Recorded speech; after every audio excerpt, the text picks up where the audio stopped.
Hello everyone, I am Amit Maurya. Welcome to Vaidik IAS. Friends, अभी तक ancient history में हमारी 9 क्लासेस हो गई हैं। ये हमारी 10वीं क्लास होने जा रही है। और अभी तक मैं रिकॉल करा देता हूँ। अभी तक हमने आपका stone age plus Harappa civilisation complete किया है। आज का जो हमारा मेन टॉपिक रहेगा, वैदिक सभ्यता। ठीक है, अभी तक 9 क्लासेस हो गई है। ये आपका 10वां लेक्चर रहेगा। और देखो गाइज, हमारा जो क्लासेस है वो ज़्यादा रिच होने का जो मेन रीज़न है, हम अपना सिविल सर्विसेज मेंस को फोकस करते हुए आगे बढ़ रहे हैं, जिसके अंतर्गत हम स्टेट पीसीएस को मेनली टारगेट कर रहे हैं। आपका BPSC, UP PCS, MP PCS. ठीक है, अगर फैक्ट पढ़ाने होते तो हम अपना स्टोन एज और Harappa civilisation maximum 3 to 4 classes में आपको फैक्चुअल डाटा देकर एक पीपीटी बनाकर कंप्लीटली वहां पर खत्म कर सकते थे।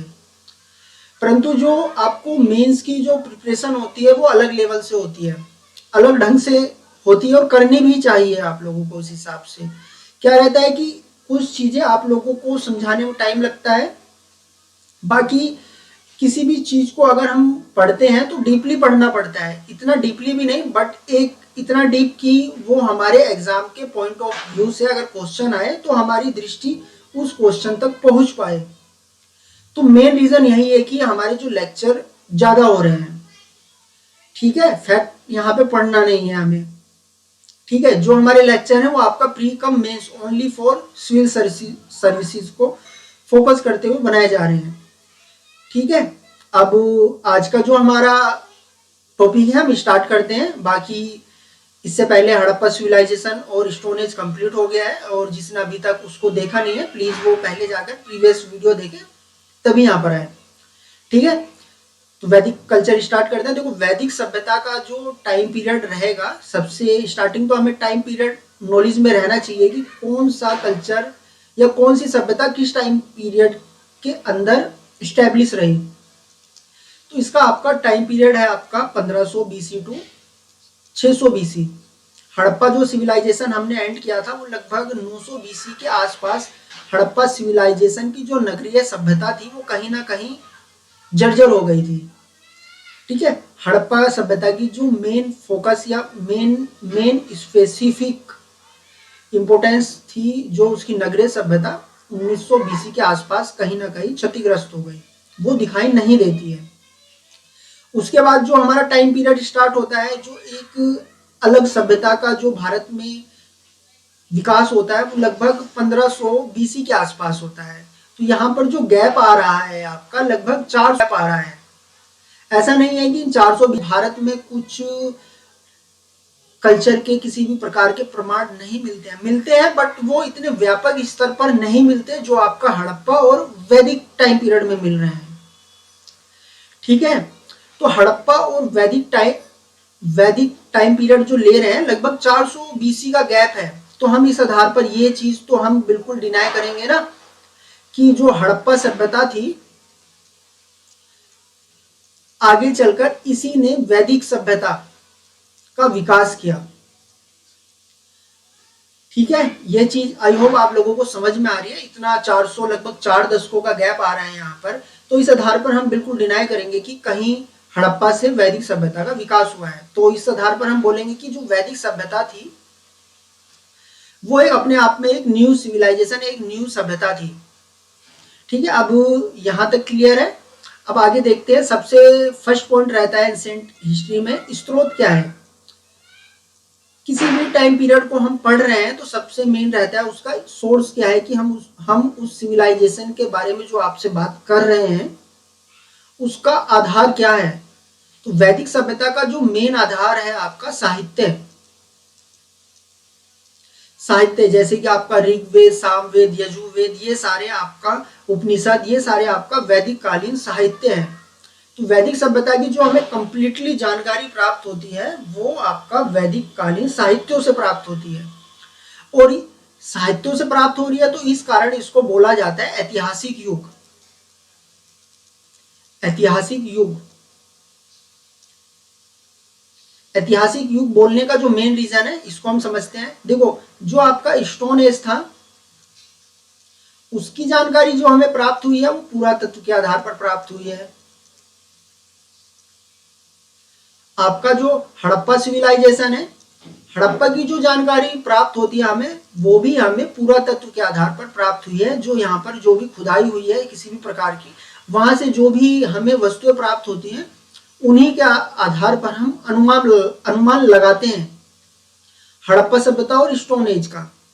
ठीक है, परंतु यहाँ पर हड़प्पा को हम अर्ध ऐतिहासिक युग से भी संबोधित करते हैं।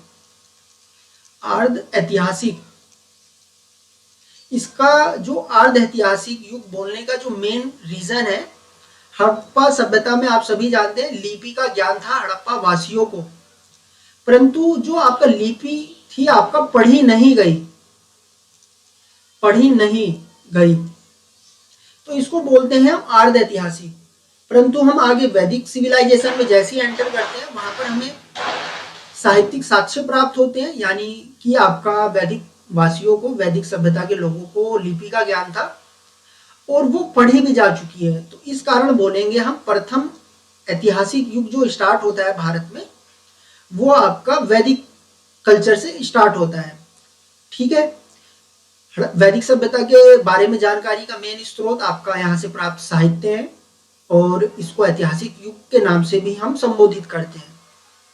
यहां तक क्लियर है? आगे देखते हैं हम वैदिक सभ्यता को हम 2 पार्ट्स में डिवाइड करके पढ़ेंगे। यहां पर 2 पार्ट्स आपका फर्स्ट हो जाएगा आपका ऋग्वेद, ऋग्वेदिक कालीन,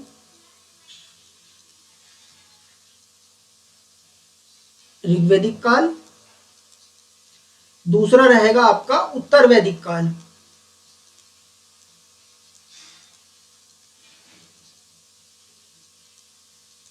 ठीक है, जो आपका वैदिक सभ्यता स्टार्ट होती है लगभग 1500 बीसी से और खत्म होती है लगभग 600 बीसी तक।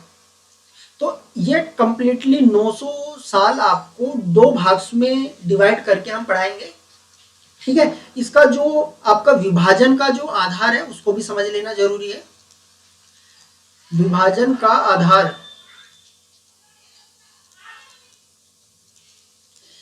मेन जो आधार है यहां से प्राप्त होने वाले साहित्य प्लस जीवन यापन में जो भी इनके बदलाव हुए हैं, में आने वाले जो भी बदलाव यानी कि मेजर चेंजेस। क्लियर है? जो यहाँ पर डिवाइडेशन का जो आधार है प्राप्त साहित्य और जो भी जीवन यापन में कुछ मेजर बदलाव हुए हैं, जिस कारण से हम आपका ऋग्वेदिक काल को अलग पढ़ेंगे और आपका उत्तर वैदिक काल को अलग तरह से पढ़ेंगे। क्लियर है? आगे देखते हैं हम जो हमारा मेन फोकस रहेगा टॉपिक में। मेन फोकस जो हमें करना है, फर्स्ट यहाँ का रहेगा इकोनॉमी, कि इनकी अर्थव्यवस्था का आधार क्या था। यहाँ पे हमें देखना है पॉलिटिकल स्ट्रक्चर, पॉलिटी यानी कि। इसके अलावा यहाँ पर हमें देखना है धर्म, साहित्य, इनका भौगोलिक विस्तार,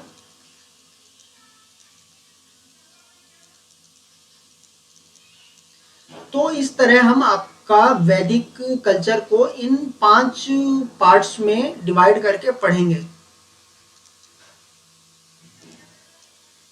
क्लियर है? ये हमारा एक हो गया फ्रेम, और इस फ्रेम की नॉलेज होना आप लोगों को बहुत जरूरी है। अगर आपको किसी भी टॉपिक का फ्रेम नॉलेज में रहता है और कोई आपको बोलता है कि इस टॉपिक पे आपको 1000 वर्ड लिखने हैं, मैं गारंटी दूंगा अगर आपने उस टॉपिक को अच्छे से पढ़ा है और आपकी नॉलेज में उसका फ्रेम है, आप इजीली उस पर 1000 वर्ड लिख सकते हो। तो सबसे मेन रहेगा आपका फ्रेम क्या रहता है। तो सबसे यहाँ पर मेन रहेगा आपको फ्रेम की नॉलेज लेकर फ्रेम पर अपनी पकड़ बना के रखनी है, ताकि आपको पता रहे कि आपको किसी भी टॉपिक में किन किन मेजर पॉइंट्स को कवर करना है जो एग्जाम के पॉइंट ऑफ व्यू से इंपॉर्टेंट है। क्लियर है? आगे देखते हैं हम। तो हम स्टार्ट करते हैं आपका वैदिक कल्चर। देखो वैदिक वैदिक कल्चर को कहीं ना कहीं आर्य सभ्यता भी हम बोलते हैं। तो यहाँ पर सबसे मेन रहेगा कि आर्य का जो भी महत्व है, आर्य क्या थे, आर्य कौन थे। तो यहाँ पे ये चीज जानना भी काफी इंपॉर्टेंट है। तो यहाँ पर जो आर्य का जो शाब्दिक अर्थ रहता है, शाब्दिक अर्थ होता है श्रेष्ठ। श्रेष्ठ का मतलब हो गया यानी कि उत्तम, शुद्ध, प्योर। तो आर्य का जो आपका अर्थ होता है वो होता है श्रेष्ठ। देखो जो आर्य आए हैं भारत में, वो हम आगे देखेंगे। आर्य जो आते हैं भारत में वो यूरेशिया से आते हैं। अब भारत में जैसे ही एंटर करते हैं, ऐसा तो है नहीं कि भारत में पहले से कोई लोग या कोई कबीलाई समूह या कुछ भी हो निवास नहीं कर रहे होंगे। भारत में पहले से भी कुछ लोग निवास कर रहे होंगे। तो जैसे ही आर्य भारत में आते हैं, आर्य भारत में आते हैं, ट्राइब्स के साथ जो भी भारत में पहले से निवास कर रहे थे इनके साथ युद्ध करते हैं, युद्ध करते हैं और इनको कहीं ना कहीं पराजित करते हैं। और जहां पर ये निवास कर रहे हैं इनको अपना दास बनाते हैं या फिर इनको यहाँ से विस्थापित कर देते हैं और खुद का एक छत्रछाया टाइप का कुछ स्थापित कर लेते हैं इन लोगों को हराकर। तो आर्यों की जो मान्यता थी वो यहाँ पर जो भारत में लोग पहले से निवास कर रहे थे इनको इन्होंने कहीं ना कहीं बर्बर बोला, असभ्य बोला, ठीक है। और इस आधार पर इन्होंने खुद को श्रेष्ठ बोला है कि आप लोग बर्बर हो, हम श्रेष्ठ हैं। तो यहीं से हमें आर्यों का जो शाब्दिक अर्थ निकल के आता है वो आता है श्रेष्ठ यानी कि उत्तम, ठीक है। इसके अलावा जो आर्यों का निवास स्थान, इसे भी देख लेते हैं। देखो आर्यों के निवास स्थान को लेकर कई विद्वानों में या इतिहासकारों में मतभेद हैं, ठीक है। निवास स्थान को लेकर इतिहासकारों में मतभेद है। कोई इतिहासकार बोलता है कि ये आपका साइबेरिया वाले पार्ट से आए हैं, कोई बोलता है यूरेशिया से आए हैं, ठीक है। कोई बोलता है कि जो आर्य हैं वो भारत की एक स्थानीय संस्कृति का जैसे जैसे थोड़ा थोड़ा विकास होता गया वो आर्य में तब्दील होती गई। तो यानी कि जो भारत में पहले से जो लोग रह रहे थे उन्होंने ही आर्य सभ्यता का विकास किया। परंतु जो सबसे प्रचलित मत है आपका, प्रचलित मत इतिहासकारों का जो मानना है, जो आपका आर्य है वो यूरेशिया प्लस मध्य एशिया, मध्य एशिया के जो भी आपका खानाबदोश जो समूह थे, खानाबदोश समूह, इतिहासकारों का मानना है सबसे प्रचलित मन यही है आपका, जो यूरेशिया और मध्य एशिया के जो भी खानाबदोश समूह थे वो विभिन्न विभिन्न कालखंडों में यूरोप और एशिया के विभिन्न क्षेत्रों में आकर बसे और उन्होंने ही आपका आर्य या वैदिक कल्चर का प्रारंभ किया। तो जो आपका सबसे मेन मत है आपका आर्य कहाँ से आते हैं, तो आर्य आते हैं आपका यूरेशिया यानी कि मध्य एशिया से भारत में एंटर करते हैं। यानी कि जो आर्यों का मूल निवास स्थान है यूरेशिया यानी कि मध्य एशिया, ठीक है। इसके अलावा जो इस मत को मानने का जो मेन रीजन है, जो आपका मध्य एशिया में जो भाषा है, जैसे कि आपका प्रसिद्ध पुस्तक है जिंद आवेस्ता, उसमें कहीं ना कहीं और आपका वैदिक जो भी साहित्य है ऋग्वेद, यजुर्वेद, सामवेद, दोनों की भाषा मैच करती है। तो इस आधार पर बोला जाता है कि जो मध्य एशिया में जो लोग निवास करते थे आर्य, उन्होंने भारत में आकर एक वैदिक सिविलाइजेशन का विकास किया, ठीक है। तो मध्य एशिया में पाई जाने वाली भाषा, यहाँ पर पाई जाने वाली वनस्पति, इसके अलावा अस्त्र शस्त्र, इसके अलावा घोड़े का ज्ञान, इन सब आधारों से यह मत सर्व सत्यम विदित होता है कि जो आपका आर्य था इनका मूल स्थान आपका यूरेशिया था। क्लियर है। इसके अलावा जो आर्यों का जो पहला समूह, आर्य का पहला समूह भारत में जो एंटर होता है, आर्य का पहला समूह लगभग 1500 बीसी के आसपास भारत में प्रवेश करता है।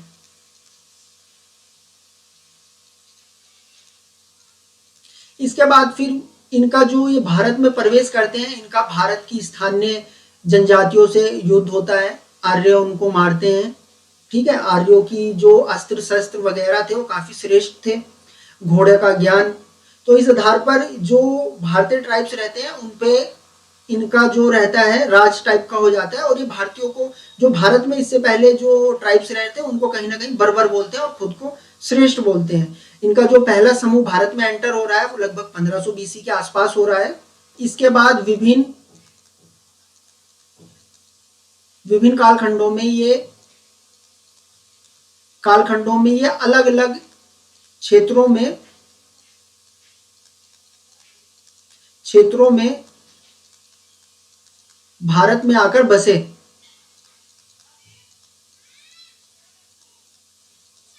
ठीक है, तो यहाँ पर जो आर्य के बारे में जो इंपोर्टेंट जानकारी है, इनका जो निवास स्थान है,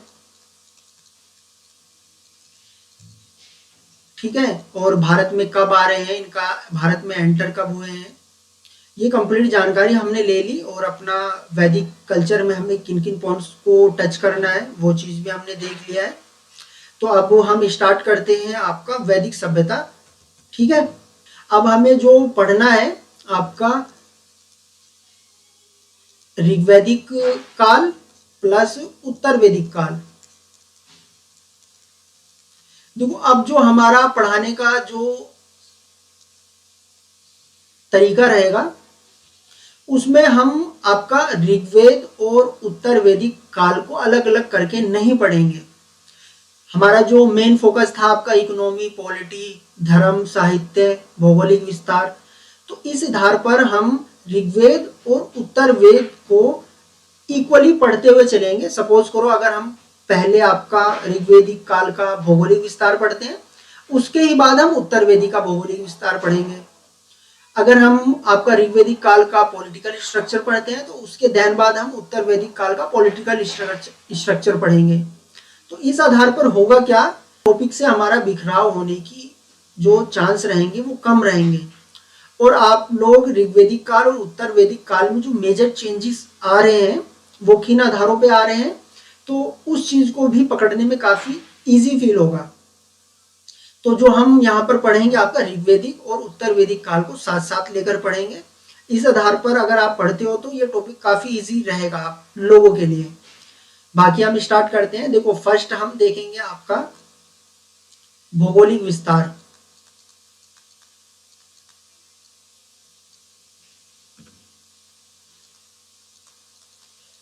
भौगोलिक विस्तार आपका ऋग्वेदिक काल का।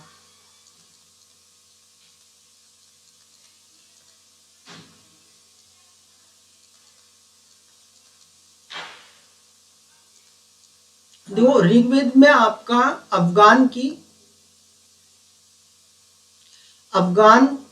यानी कि अफगानिस्तान की कुंभा नदी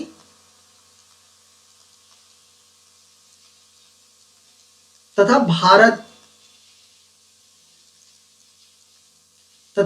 भारत में पश्चिमी उत्तर प्रदेश की गंगा नदी को आर्यों का निवास स्थान बताया गया है। आर्य का निवास स्थान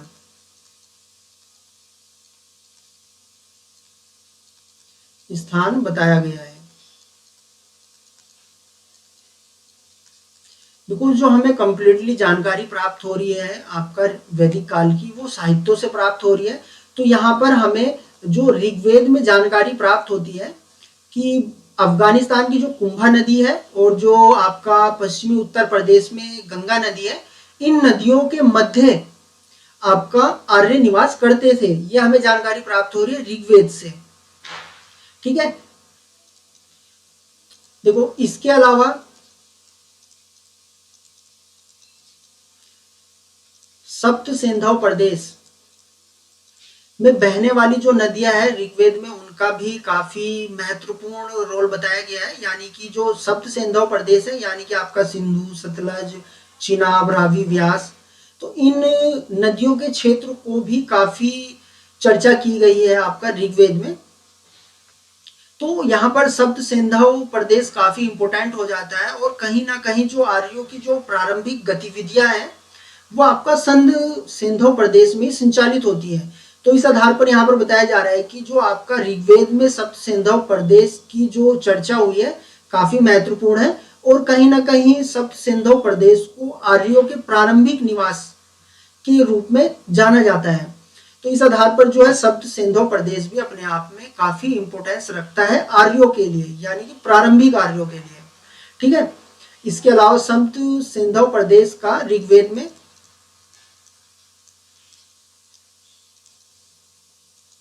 विशेष महत्व है।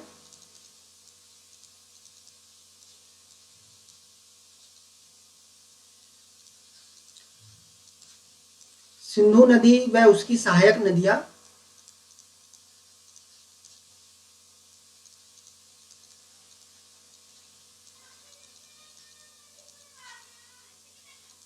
प्रारंभिक आर्यों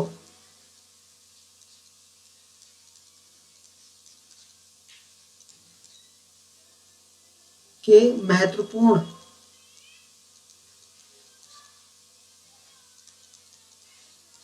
क्षेत्रों में थी। ठीक है, जो प्रारंभिक आर्य हैं वो उनकी जो ज्यादा हमें गतिविधियां जो उनकी चहल पहल दिखाई देती है वो आपका सप्त सिंधु प्रदेश में देखने को मिलती है। ठीक है, अब देखो सप्त सिंधु प्रदेश में हम लगभग 7 नदियों को काउंट करते हैं। अब इन नदियों का क्या इंपोर्टेंस था हमें वो चीज देखना है। फर्स्ट रहेगा आपका सबसे जो मेन रिवर है आपका सिंधु, सेकंड आपका सतलज, रावी, इसके अलावा फोर्थ पे आ जाएगा व्यास, 5 आ जाएगा आपका चिनाब। इसके अलावा जो रहेगी आपकी सरस्वती, एक नदी छूटी है हमारी सिंधु, झेलम रहेगी आपका। ये 7 नदियां हैं आपका सप्त सिंधु प्रदेश में बहने वाली, यानी कि जम्मू कश्मीर और पंजाब के एरिया में जो नदियां बहती हैं। और कहीं ना कहीं आर्यों का जो प्रारंभिक जो साक्ष्य मिलते हैं या प्रारंभिक निवास के रूप में जो एरिया जाना जाता है वो है आपका सप्त सिंधु प्रदेश। अब देखो सिंधु का जो है आपका ऋग्वेद में सर्वाधिक मंत्र सिंधु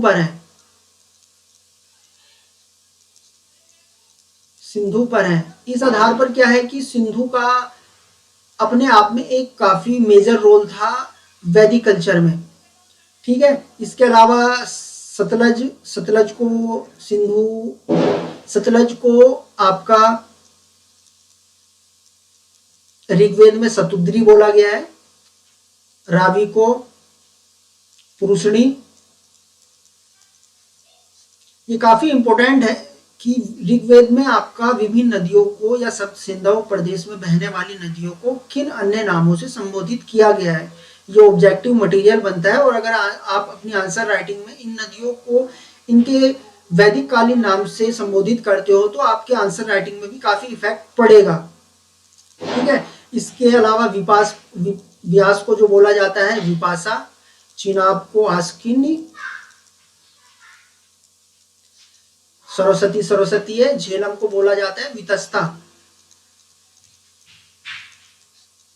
ठीक है, सरस्वती जो थी आपका सर्वाधिक पवित्र नदी है आपका वैदिक कालीन कल्चर की, सर्वाधिक पवित्र नदी। तो सबसे पवित्र नदी आपका सरस्वती हो जाती है, और सर्वाधिक जो मंत्र है वो सिंधु नदी पर आधारित है। यहाँ पर ध्यान रखने वाली बात है, जो गंगा का जो उल्लेख हो रहा है, गंगा का उल्लेख ऋग्वेद में बहुत कम है, काफी कम है। इसका जो मेन रीजन है, सपोज करो आप ये भारत की ऊपरी बाउंड्री है, इस टाइप से ले लो, कुंभा नदी यहाँ पे लगभग हो गई अफगानिस्तान में, भारत में सपोज करो कुंभा नदी है। अब यहाँ से ऐसे भारत का नक्शा आ रहा है, और कहीं ना कहीं इस भाग में आपका उत्तर प्रदेश है। अब गंगा नदी जो है आपका ऐसे भारत में प्रवेश कर रही है इस टाइप में, यह है आपका गंगा।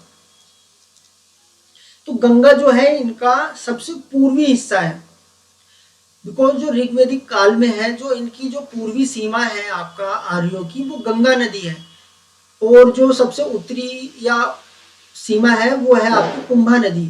अब जो उसका मेन का बीच का एरिया है वो है आपका सप्त सिंधु प्रदेश, यानी कि आपका जम्मू कश्मीर और पंजाब। तो इनका जो मेन निवास स्थान रहा होगा ऋग्वेदिक आर्यों का, वो कहीं ना कहीं जम्मू कश्मीर और आपका यहाँ पर जो पड़ता है आपका पंजाब। और गंगा जो नदी का कम है तो इसलिए है कि गंगा नदी जो आर्यों की है सबसे पूर्वी सीमा है, इससे आगे आर्य ऋग्वेदिक काल में नहीं बढ़ते हैं। तो गंगा का इसलिए कम उल्लेख है, ये काफी इंपॉर्टेंट ऑब्जेक्टिव बनता है। ठीक है, यहाँ पर इस चीज को आपको ध्यान रखना है। यहाँ पर गंगा और यमुना का उल्लेख ऋग्वेदिक काल में काफी कम है, और सबसे ज्यादा जो मंत्र पाए जाते हैं आपका ऋग्वेद में वो आपका सिंधु नदी पर आधारित है। और वैदिक सभ्यता में जो सबसे पवित्रतम नदी है वो है आपका सरस्वती नदी। आई होप यहाँ तक क्लियर होगा। हमने आपका ऋग्वेद में जो आर्यों का जो निवास स्थान है उसके बारे में एक कंप्लीट नॉलेज ले ली है। अब हम देखेंगे आपका उत्तर वैदिक टाइम पीरियड में जो आर्यों का भौगोलिक विस्तार वो कहाँ तक विस्तारित था। उत्तर वैदिक काल,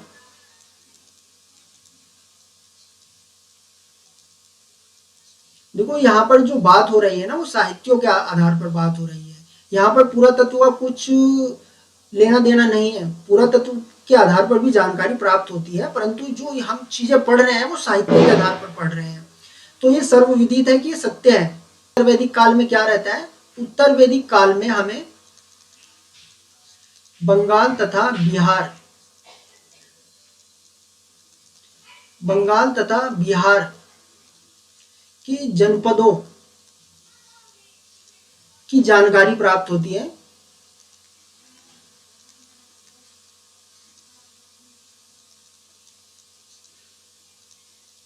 तो इस आधार पर क्या हम महसूस कर रहे हैं, क्या हमें मालूम चल रहा है, जो आपका ऋग्वेदिक कालीन जो आर्य थे वो ऋग्वेद काल में आपका गंगा नदी तक पहुंचे थे, परंतु उत्तर वैदिक काल में ये उससे आगे बढ़े आपका बंगाल और बिहार तक। क्लियर है। तो यहाँ पर जनपदों की जानकारी प्राप्त होती है। इसके अलावा जो उत्तर वैदिक काल में आर्यों की पूर्वी सीमा का बिहार में बहने वाली गंडक नदी को माना जाता है। गंडक नदी को सदा नीरा के नाम से भी संबोधित किया जाता है, सदा नीरा को माना गया है।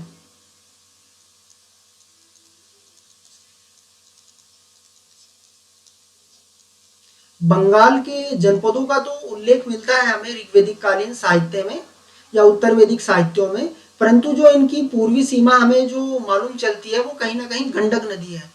इसके अलावा दक्षिण में साउथ में नर्मदा नदी का वैदिक कालीन नाम है रवेत्रा नदी। साउथ में नर्मदा नदी तक आर्यों का विस्तार था।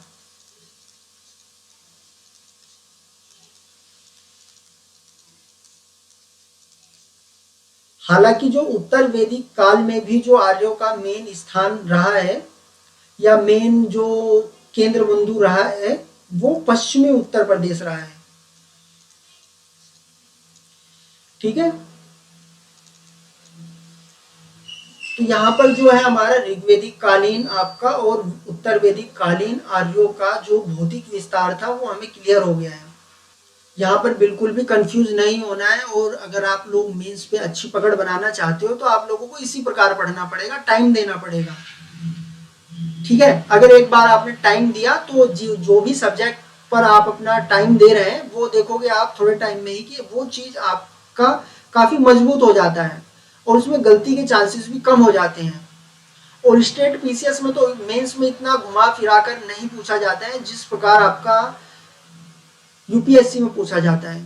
अगर आप किसी भी सब्जेक्ट की अच्छी नॉलेज रख रहे हो, तो अगर आपकी किसी भी टॉपिक पर अच्छी नॉलेज है तो आप स्टेट लेवल के पीसीएस एग्जाम्स का आंसर आप इजीली लिख सकते हो।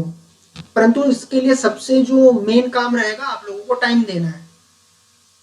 ठीक है, देखो यहाँ इससे पहले हमारा जो आपका ऋग्वेदिक कालीन भौगोलिक विस्तार था उसमें एक पॉइंट छूट गया है, उसको आप नोट कर लेना। देखो ऋग्वेद में आपका मरुस्थल मरुस्थल प्लस पर्वतों का उल्लेख मिलता है। पर्वतों में आपका हिंदुकुश पर्वत,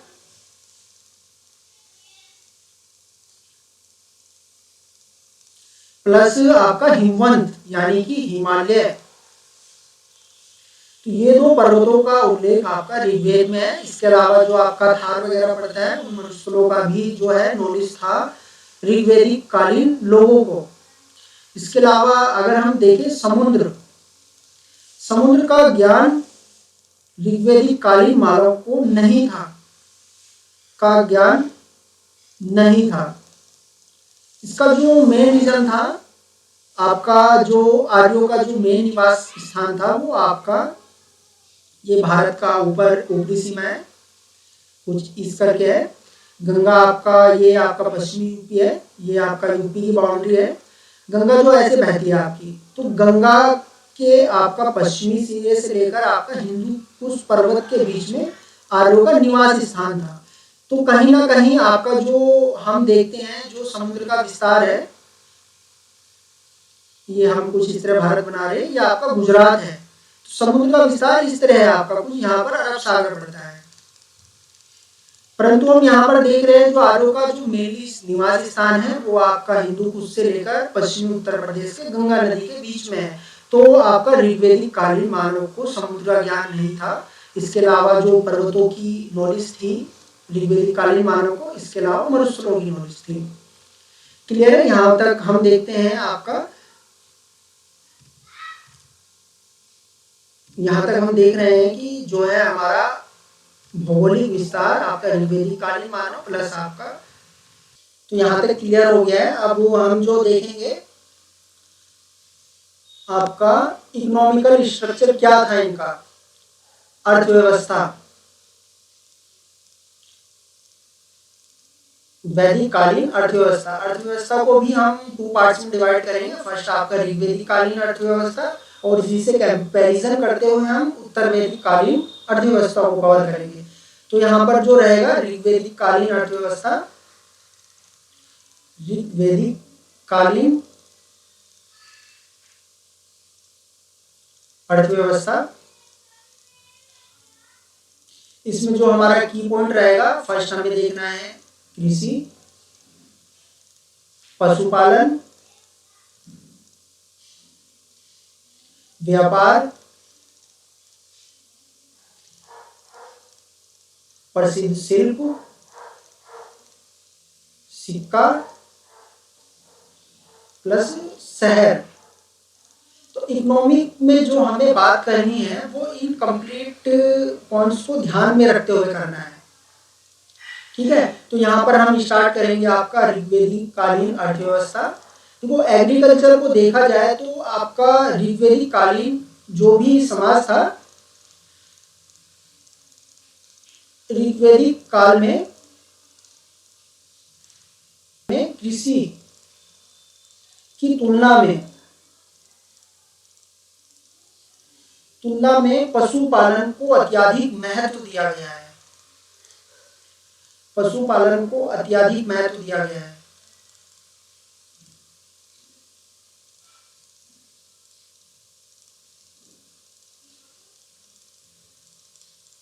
यहाँ पर देख रहे हैं जो ऋग्वेदिक कालीन मानव था वो कहीं ना कहीं एग्रीकल्चर को छोड़कर पशुपालन की ओर ज्यादा अग्रसित था।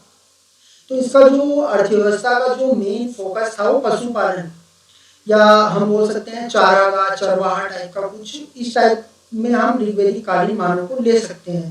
देखो हमने देखा था जो नवपाषाण काल में आपका कृषि का ज्ञान हो जाता है प्रॉपर, और नवपाषाण काल कहीं ना कहीं वैदिक कल्चर से ओल्ड है। तो यहाँ पे कृषि के बाद हमें पशुपालन का इम्पोर्टेंस दिखाई दे रहा है। देन फिर जो इम्पोर्टेंस आ जाएगा उत्तर वैदिक काल में, हम देन एग्रीकल्चर पे फोकस हो जाएंगे जैसे जैसे जनपद इस्टेब्लिश होते हैं। इस चीज को हम आगे पढ़ते हुए चलेंगे। बट यहाँ पर देखना है जो ऋग्वैदिक कालीन मानव था वो कृषि की ओर ज्यादा आकर्षित न होकर पशुपालन की ओर ज्यादा आकर्षित था। ठीक है, पशुपालन के लिए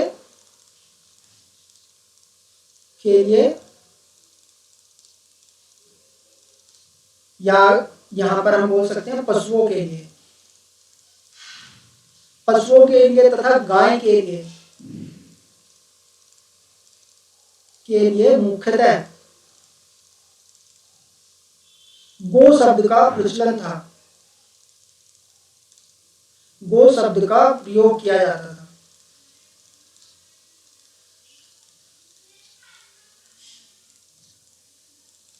तो इस आधार पर देख रहे हैं जो आपका ऋग्वैदिक कालीन समाज है वहां पर गो का अत्यधिक महत्व था, बिकॉज जो उनकी अर्थव्यवस्था थी वो कहीं ना कहीं पशुपालक अर्थव्यवस्था पर आधारित थी, और इस इकोनॉमी में जो सबसे इम्पोर्टेंट पशु था इनका वो गाय था।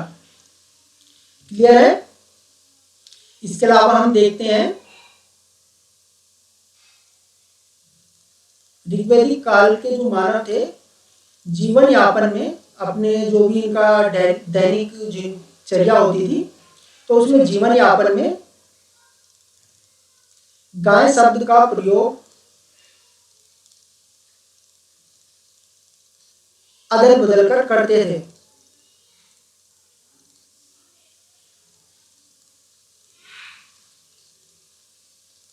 यहाँ पर बताया जा रहा है कि गो का इतना इंपोर्टेंस था कि जो इनके दैनिक जीवन से संबंधित वर्ड्स होते थे उसमें गाय से मिलते जुलते ही वर्ड्स का यूज किया जाता था। जैसे कि राजा को बोल दिया जाता था गोपति, इसके अलावा समय को बोला जाता था गोधूली। तो यहाँ पे जो इनके दैनिक जीवन से संबंधित जो वर्ड्स होते थे वो कहीं ना कहीं गाय से मिलते जुलते शब्द होते थे। गाय का ऋग्वैदिक कालीन मानव के जीवन में इतना इम्पोर्टेंस था। इसके अलावा यहाँ पर हमारा पशुपालन कंप्लीट हो गया। अब हम देखेंगे कृषि। देखो, उल्लेखनीय है कि जो कृषि से संबंधित समस्त गतिविधियों की जानकारी ऋग्वैदिक कालीन मानव को तो थी। संबंधित समस्त गतिविधियों की जानकारी ऋग्वैदिक कालीन मानव को थी।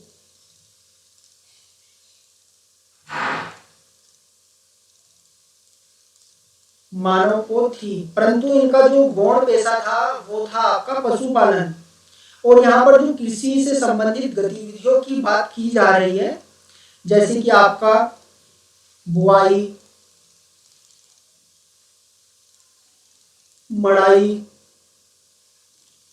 कटाई, गुड़ाई, ये आपका कृषि से संबंधित गतिविधियां हैं। बुआई, गुड़ाई, मड़ाई, कटाई, ये सारी कृषि से संबंधित गतिविधियां हैं। इसके बारे में नॉलेज तो थी ऋग्वैदिक कालीन मानव को, परंतु जो इनका गौण पेशा रहा है वो पशुपालन रहा है। क्लियर है? इसके अलावा जो ऋग्वैदिक कालीन मानव को जो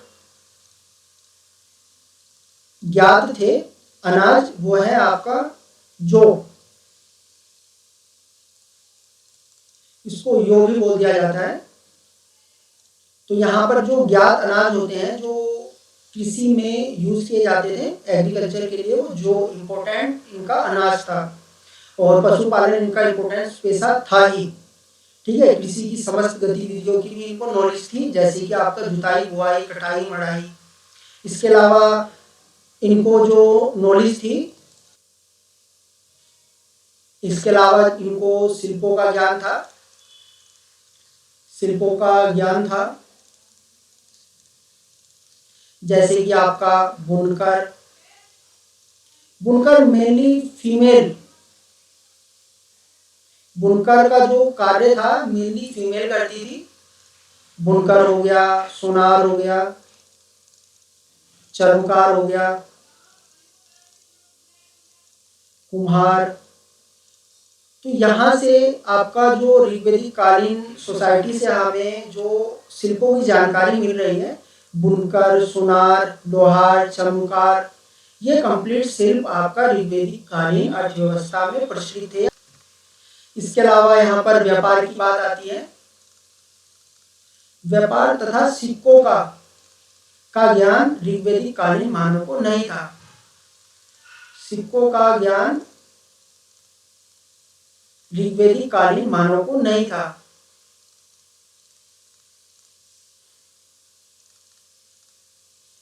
मानव को नहीं था।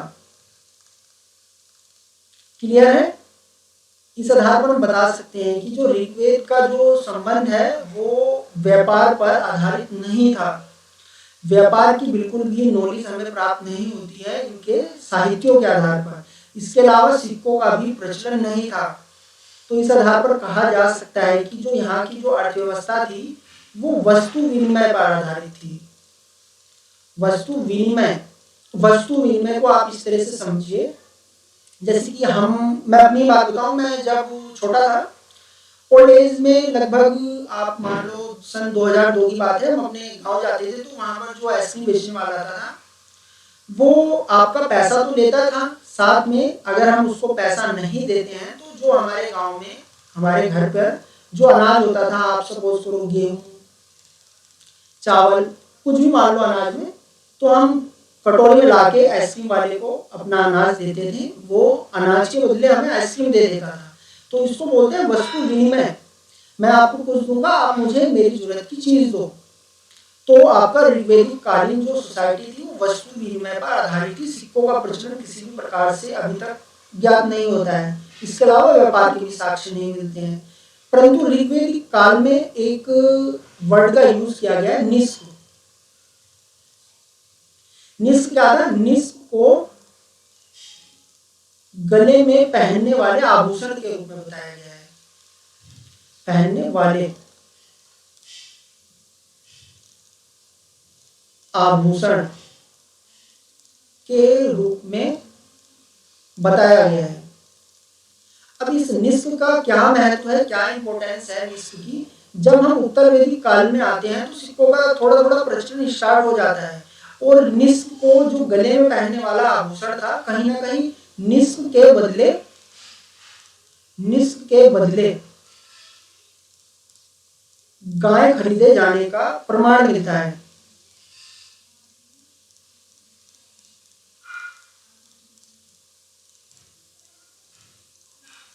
तो ये वस्तु विनिमय के टाइप का ही कुछ हो गया। तो यहाँ पर ऑब्जेक्टिव क्वेश्चन में आपका पूछा जाता है निष्क का संबंध ऋग्वेदिक काल में किससे था? तो आपका जो निष्क रहेगा गले में पहने जाने वाला एक प्रकार का आभूषण था। क्लियर है? आगे चलकर इसको गाय बदले या गाय के बदले यूज किया गया इसको कि अब मैं आपको ये आभूषण दूंगा इस टाइप में कुछ, और आप उसके बदले मुझे गाय दो। तो एक वस्तु विनिमय टाइप का ही कुछ हो गया। ठीक है, यहाँ पर हमारा कंप्लीट हो गया है आपका पशुपालन, एग्रीकल्चर, व्यापार और सिक्के, शिल्प। इसके अलावा जो बचा है अभी शहर।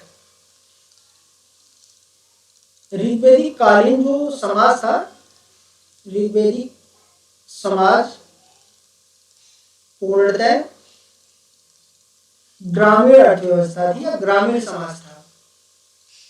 तो यहाँ पर शहरों की कोई जानकारी नहीं मिलती। ठीक है, ग्रामीण समाज था।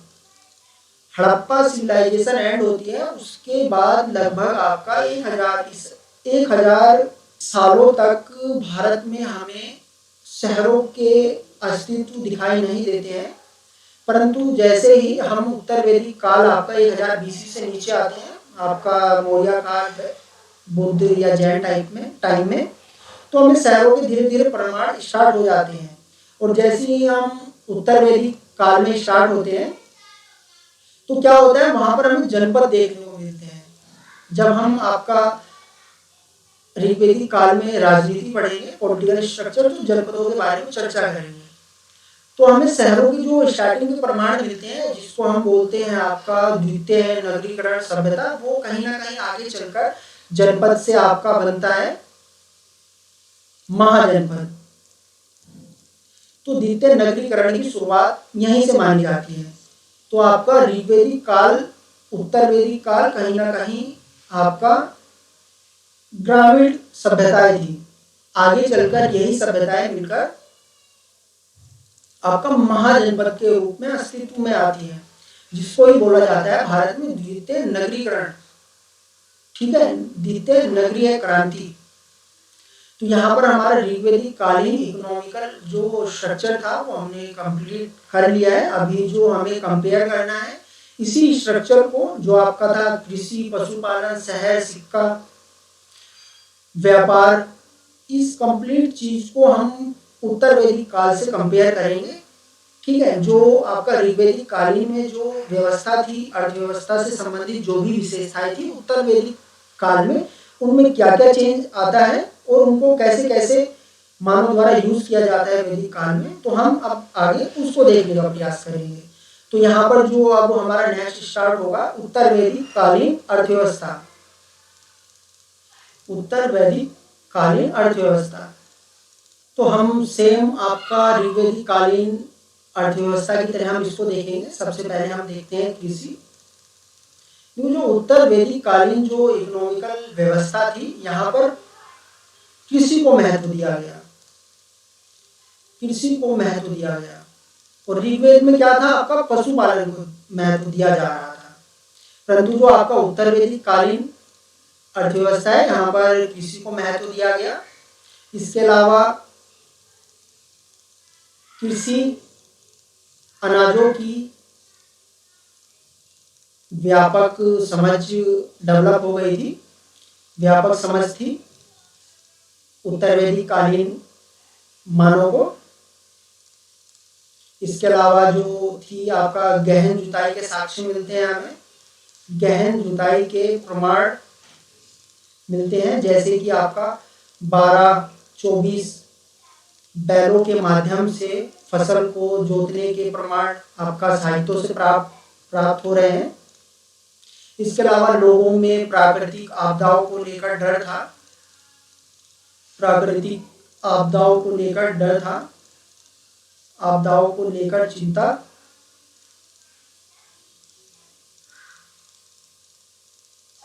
तो ये जो आपका उत्तर वैदिक इकोनॉमिकल जो भी चेंज आया है कृषि में, ऋग्वेद में हम पशुपालन को महत्व दे रहे थे, उत्तर वैदिक में हम कृषि को महत्व देंगे।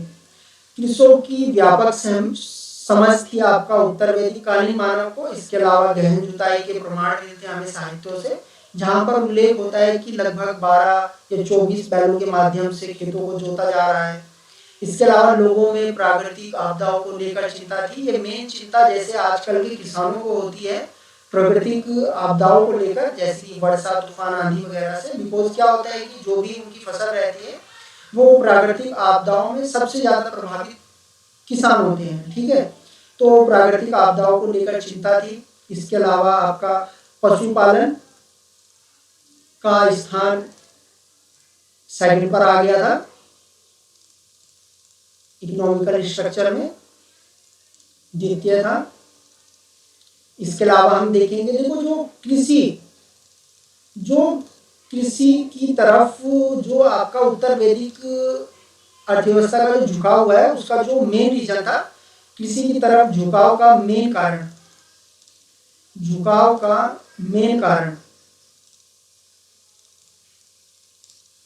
देखो सबसे मेन हम ये बता दें कि आपका जो आर्यों का जो मेन स्थान रहा है वो गंगा घाटी रही है। तो आपका गंगा यमुना का जो उपजाऊ मैदान पड़ता है, दोआब क्षेत्र, गंगा यमुना का दोआब क्षेत्र, दोआब क्षेत्र प्लस सेकंड जो पॉइंट रहेगा लोहों का ज्ञान, लोहे का ज्ञान। इन दोनों रीजन्स की वजह से आपका उत्तर वैदिक कालीन मानव जो था कृषि को अत्यधिक महत्व देने लगा। देखो लोहे के ज्ञान से क्या रहेगा, प्रारंभ में तो आर्यों को जो लोहे का ज्ञान प्राप्त हुआ है, उन्होंने लोहे के माध्यम से अस्त्र शस्त्र बनाए होंगे, जिससे किसी को भी घायल करना मारना काफी इजी रहा होगा पहले की तुलना में। ठीक है, तो पहले तो आपका अस्त्र शस्त्र के रूप में लोहों का प्रयोग किया गया होगा। उसके बाद फिर आपका कृषि से संबंधित उपकरणों को बनाने में, उपकरणों में किस प्रकार के उपकरणों में, कृषि उपकरणों में लोहे का यूज किया गया। अब लोहे का यूज होने से उत्तर वैदिक कालीन मानव को फायदा क्या हुआ? जंगलों को काटना,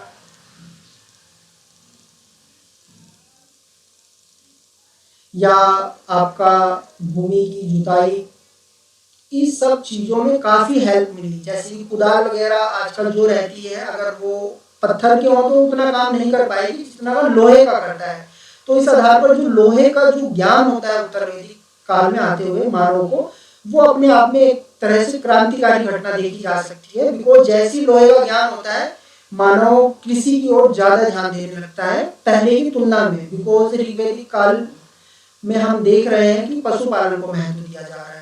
इसके अलावा जो हमें गंगा यमुना का उपजाऊ मैदान मिल जाता है, जहां पर आपको उपजाऊ मिट्टी मिल जाती है खादर टाइप की, तो आपका कृषि से संबंधित गतिविधियों को आगे बढ़ाने में काफी हेल्प मिलती है आपका। ठीक है, तो आपका जो 2 रीजन रहे हैं कृषि को महत्व दिए जाने के, फर्स्ट आपका लोहे का ज्ञान, दूसरा गंगा यमुना का द्वार। ठीक है, इसके अलावा हम देखते हैं आपका शिल्प। देखो, जो ऋग्वेद काल में जो शिल्प थे वो तो आपका पहले से ही चलते हुए आ रहे हैं। जैसे कि आपका बुनकर, रथकार, चर्मकार, कुम्हार, परंतु कुछ न्यू शिल्प, कुछ नए प्रकार के शिल्प अस्तित्व में आते हैं। जैसे कि लोह हथियार प्लस लोहे से कृषि उपकरण बनाना, इसको बोलते हैं लोहार टाइप का कुछ। ठीक है, इसके अलावा व्यापार के हमें सीमित साक्ष्य मिलते हैं, व्यापार की सीमित साक्ष्य प्राप्त होते हैं। साथ ही कुछ पाक शहरों की जानकारी मिलती है। तो यहाँ पे उत्तर वैदिक टाइम पीरियड में जो शहर है अस्तित्व में आना धीरे धीरे स्टार्ट कर चुके थे। ऋग्वैदिक काल में जो आपका सोसाइटी की समाज था, ग्रामीण समाज था, तो यहाँ पर 5 शहरों की जानकारी मिलती है। ठीक है, स्टार्टिंग के शहर हैं ये। इसमें हम एग्जांपल ले लेंगे आपका, जैसे कि हस्तिनापुर, मेरठ के नियर बाय है आपका हस्तिनापुर। ठीक है, इसके अलावा सिक्कों का प्रचलन अभी भी नहीं था।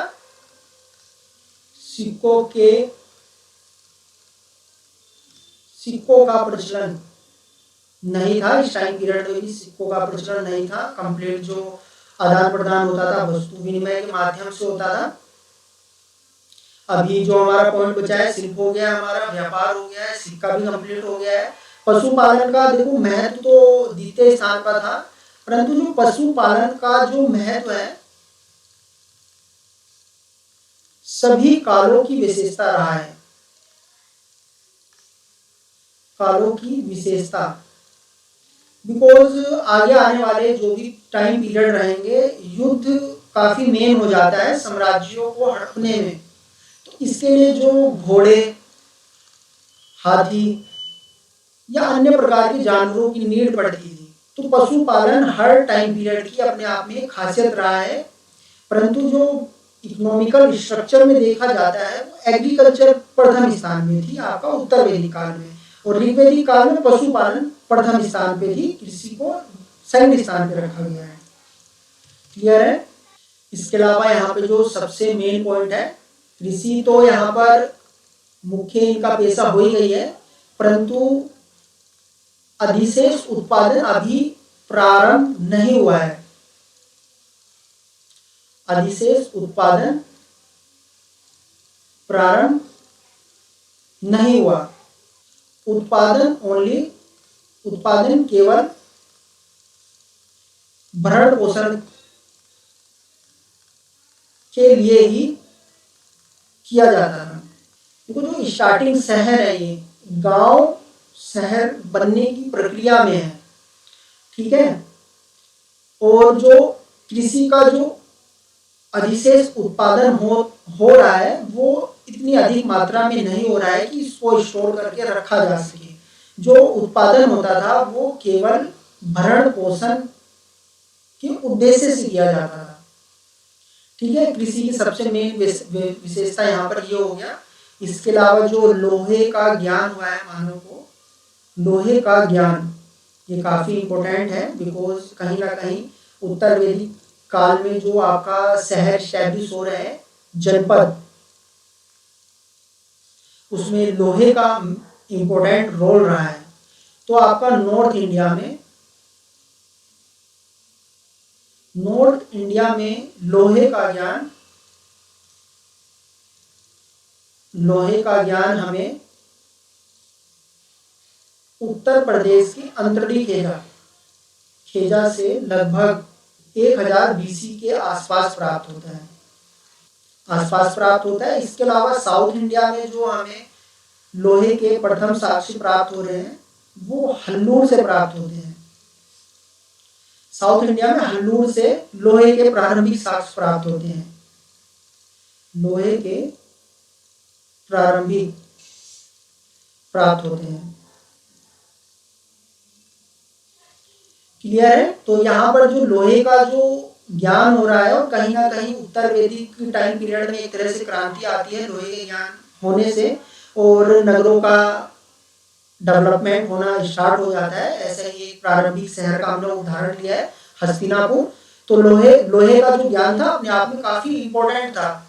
जैसे आपका पाषाण युग में आग की खोज हुई थी और मानव ने अपने आप को आग के माध्यम से काफी डेवलप किया, उसी प्रकार हम देख रहे हैं उत्तर वैदिक काल में लोहे के ज्ञान से मानव शहरों में प्रवेश करेगा और वो शहर मिलकर फिर महाजनपद बनेगा और फिर महाजनपद मिलकर एक राज्य का निर्माण करेंगे।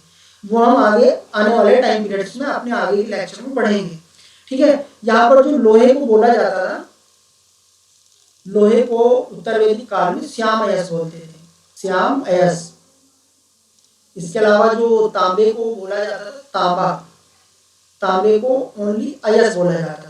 तांबे को अयस बोलते थे और लोहे को श्याम अयस। क्लियर है? तो यहाँ पर हम देख रहे हैं जो है हमारा वैदिक टाइम पीरियड का आपका इकोनॉमिकल स्ट्रक्चर खत्म हो गया है। आपका वैदिक कल्चर का इकोनॉमी कंप्लीट। इसके अलावा हमने इनका भौगोलिक विस्तार और इनका जो हमने बेसिक था वो कंप्लीट यहाँ पर हमने खत्म कर दिया है। अब इसके बाद का जो पोर्शन रहेगा वो नेक्स्ट क्लास में देखेंगे हम। इसके अलावा जो लेक्चर की PDF है वो टेलीग्राम चैनल पर अपलोड कर दी जाएगी, और जो अभी तक हमारे टेलीग्राम से नहीं जुड़ा है वो वैदिक IAS सर्च कर सकता है। अगर किसी को उसके बावजूद भी नहीं मिलता है तो वो मुझे व्हाट्सएप कर सकता है, मेरे नंबर पे हाई लिखकर भेजना है और उसके बाद आपको टाइप करना है वैदिक IAS। ठीक है, मेरे द्वारा आप लोगों को टेलीग्राम चैनल पर ऐड कर लिया जाएगा। जो भी क्लास की PDF रहेगी यहाँ पर अपलोड कर दी जाती है। बाकी आप लोगों को क्लासेस समझ में आ रही होगी, और जो भी आपके सजेशन है आप लोग मुझे कमेंट के माध्यम से बता सकते हो। बाकी मैं तो अपना बेस्ट देने का प्रयास करता हूँ और कोशिश रहेगी मेरी कि मैं आगे रेगुलर रहूँ। बाकी आप लोग जुड़े रहिए। Okay, thank you.